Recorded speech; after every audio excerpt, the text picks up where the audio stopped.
Khalid, Migdad, Jafar, Aziz, Hakim, the names are all Arabic. Their worship is in Arabic. Isn't that a challenge for new Muslims? How will I ever learn the language of the Quran? When it comes to the worldly matters, everyone does whatever it takes to get ahead in the world. Everyone. I'll give you an example. If you had to go to America today, and the United States government passed a law, in order to live in the United States, everyone needs to learn Chinese. Everyone will learn Chinese just to live in America. So when it comes to worldly, religious matters, all of a sudden everything becomes too difficult to do. You see, so when it comes to following religious teachings, those people who are not sincere about it, they always make excuses. Arabic language is a natural language, yes, it's very natural. All of the brothers here, we had no concept of the language, but in less than no time it takes us, we all learn the language very easily. So there's no difficulty for it. It's just that human beings are not sincere. The brothers introduced me to a few Arabic words and phrases. So this word inshallah means God's willing. It's all. It's like a prayer. God says that no one knows what will happen even the next moment in our life.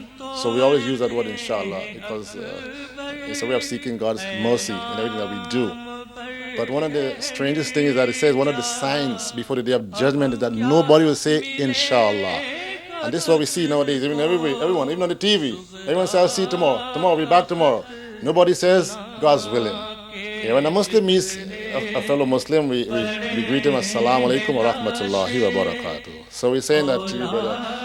Literally, it means, may the peace and may the blessing of God be with you. Alhamdulillah, it also means all praise be to God. Yes. Everything that we do, all praise be to God. Everything. Even if a person goes and becomes a doctor, all the praise belongs to God still. Yes, because even the ability and the knowledge was given by God. Yes. So we are constantly reminded everything we do, everything that we have in this world is a trust from God. Even if we eat some food, when we finish eating our food, we say all praise be to God. Because even the food is a blessing from God. What about food and diet?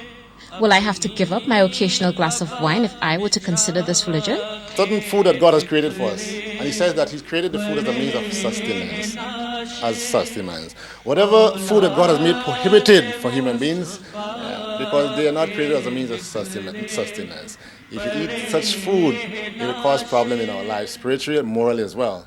So now, God has created, like for example, sheep, cow, goat. If you look at these animals, they are all herbivorous animals. They eat grass. Yeah? You don't see a cow tyrannize another animal. You don't see a sheep kill another animal. So even the animals, the attributes and the behavior of these animals are one of humility. So if you eat these animals, naturally become more humble and more submissive to God. Food that are forbidden, like pork and all these things, they were not food that God created as sustenance. These were human beings that God has metamorphosized and changed into those forms, like the pig, for example. There's two animals in the world that eat their own feces, the dog and the pig. Pig and dog, they have sexual relationship with their offspring. There's a saying, you are what you eat. People who drink alcohol and eat pork, they will never come towards Islam because of the impurity in the stomach.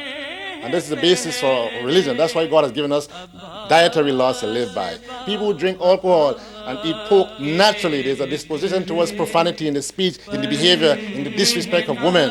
And that's why God didn't create these as food for human beings. That's why He said you should abstain from such, because they are filth and they are the scavengers of the earth. Although I am a vegetarian, I'm curious about halal meat, which I've heard so much about. There's a prescribed manner that we follow in order to make an animal become halal, lawful. Here's an example in the Bible. God asks His prophet Abraham to sacrifice his son Ishmael, as a test to show his devotion to God.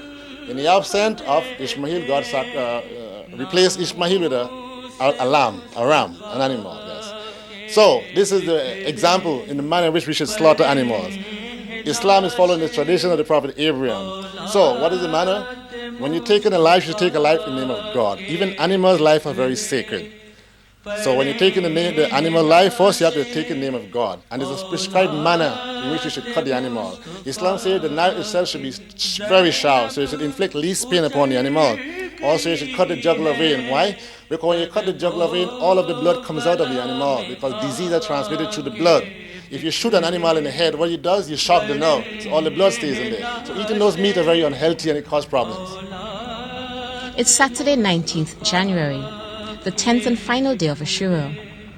It's an emotional journey as the brothers remember the events of Karbala and the sacrifice made by Imam Hussein. Imam Hussein started attacking Yazid army. They were fleeing and they were fleeing for their life. Oh, Hussein, spare me. Yes.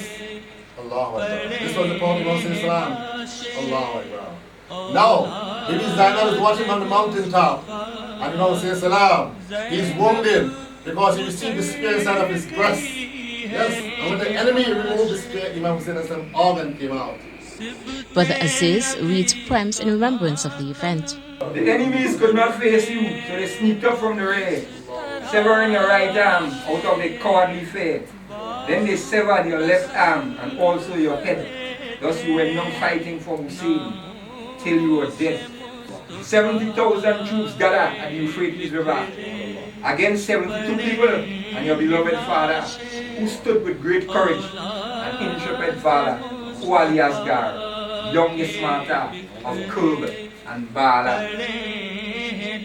Again, the brothers repeat the chants of Ya Hussein with the beating of their chests.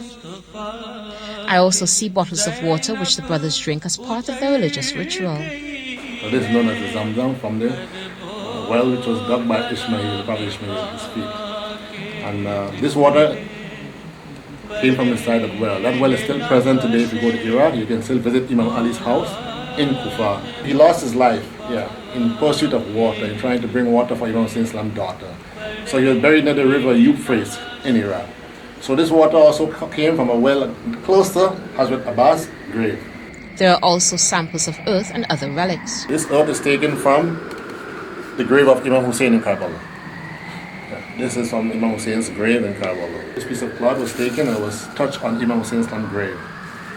So he brought it back for me as a gift, and I brought it to here to show the brothers. This is the fruit from that tree that was planted by Imam Jafar Sadiq 1400 years ago. But does Islam appeal to young people as well? Dawood has been a Muslim for about a year. He shares his road to conversion. Based on how I saw life was really going on, the direction I was heading, a couple of brothers making an introduction to Islam, so I thought it was the right thing. I know the life ain't easy out there, so it's not, people on Cemetery Hill don't get involved in gangs, but the life that I was seeing ahead of me wasn't appropriate. It wasn't good. The brothers encouraging me to do good things and to uplift myself and to, make positive decisions about my life. To go back to it right now, it would be very difficult.